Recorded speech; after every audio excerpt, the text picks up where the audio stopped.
Nowadays there seems to be no room in the world for working men's clubs. What was once a vital necessity in some people's lives is not anymore. Why is this? Working men's clubs were formed in 1862. They were mostly aimed at the middle classes, but later on in life, clubs were set up for a typical working class man. A working man's day could be extremely stressful.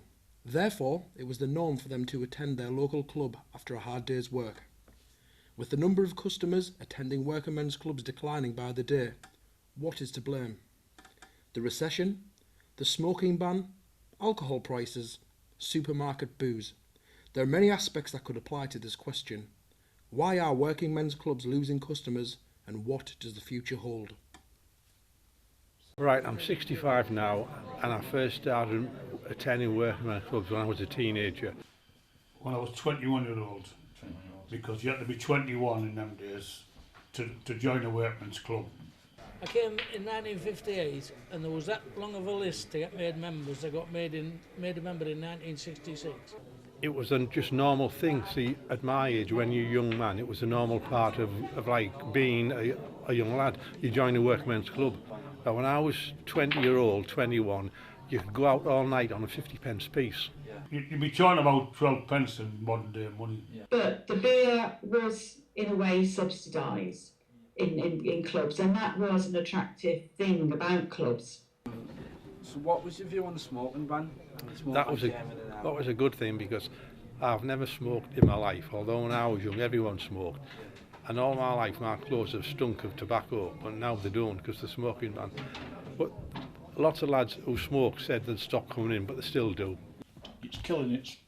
I mean, all these people what wanted it banning, where are they all? They're not using the pubs and the clubs. Yeah. You know? Yeah. They just generally wanted it out. They've got it banned, but where are they? Yeah. They're all saying they don't want to go in places full of smoke. They don't go in anywhere. The number one amalgamated club has been around for many years. What was once an extremely busy club now struggles for business. Throughout the week there is bingo to play, karaoke to sing, as well as a game of snooker and a nice pint to enjoy. Throughout the week people still attend, but it's not as busy as it used to be. When did you first start attending the number one amalgamated? This club, I joined in 1967, first day it opened I joined. I say I'm a sports committee man and all the way through darts, and I come out now Mondays night, Monday night, Thursday night karaoke. I like singing the karaoke, and Sunday lunchtime. Majority of the blokes in the club was a workman's club, they're nearly all working, you know what I mean? So come here, never any problems, no trouble. So the younger under 30s over there and the over 30s over there, but they're all characters, you know what I mean? Like one of the old chaps, I was going to buy, he said to me, get us a bag of crisp, Jono. I said, what flavour? He said, try potato. And things like that, they're quick with a wit, you know what I mean? They're all good banter here. So I go in the bar now on the afternoon, then the old say 150.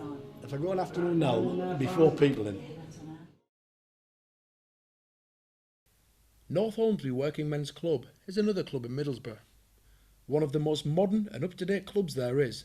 It underwent a £1 million refurbishment in 2008 to build better facilities, an upstairs lounge, overall making it a more enjoyable experience.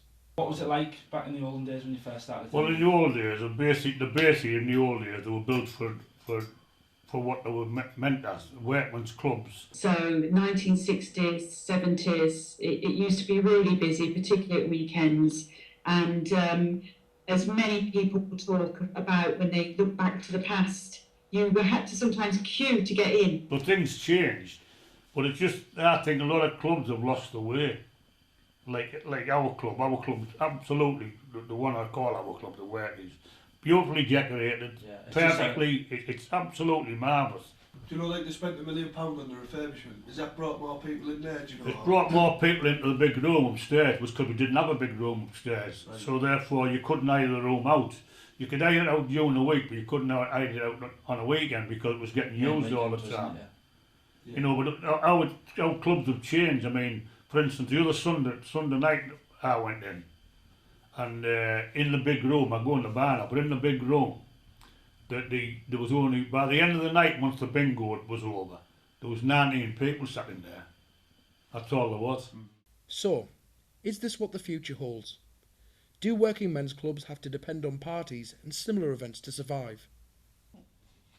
And so when did you first start running working men's clubs? First club we had was in 1986.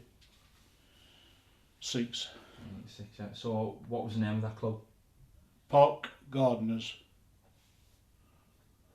So who did you run that club with? The committee run the club. Yeah, so were you secretary or? No, I was a steward. Steward, right. Yeah, I've always been a steward. Always been a steward. Yeah. I was the club steward. There's been a massive decline in customers of late. Yeah. What do you think the reasons are for this? Well, that's what it is. It's the cheap booze in the supermarkets, isn't it? I go to, whereas as an over here, I get 10 pints of Guinness for £8, that's 80 pence a can. But the price is ridiculous, you know what I mean? So that puts people off coming out. What they do now, they tend to get tanked up at home. Yeah. And they go downtown at 11 o'clock and do what they do. The Blythe Home Working Men's Club in Stockton is another club that struggles for business. With regulars attending throughout the week, enjoying events such as quiz nights and bingo, the club can attract a good amount of customers. But the issue still arises. Why are customer numbers declining? What do you think the future holds for generally just working men's clubs? Do you think they'll stay open, or do you just think they'll wrap in? I think the young people don't go in. Man, there's a lot coming here, but it's only up to the stewardess she gets them in. Dart matches and things like that. But it's the young ones don't come in the club. It's kind of skipped a generation, hasn't it? Yeah. Passing on. And all the old people, we're getting on now, you know, aren't we? Yes. Well, you and that. Yeah. Oh, coffee dodgers. He's left you behind. No way out. Yeah. Coffin dodgers, yeah. Sons and daughters now, or sons, that haven't followed on with the dads ever. They used to years ago. The dads come in the club, the sons come in the club. But now there's a generation gap now, isn't it? Oh, yeah. As you can see, working men's clubs are not what they used to be. A lot of changes have happened, both good and bad. Some clubs are trying to keep up with the times, but some are stuck in their old ways. Overall, it looks as if working men's clubs will not be here for much longer. But if you want them to stay, then it's up to you to attend. The future depends on you.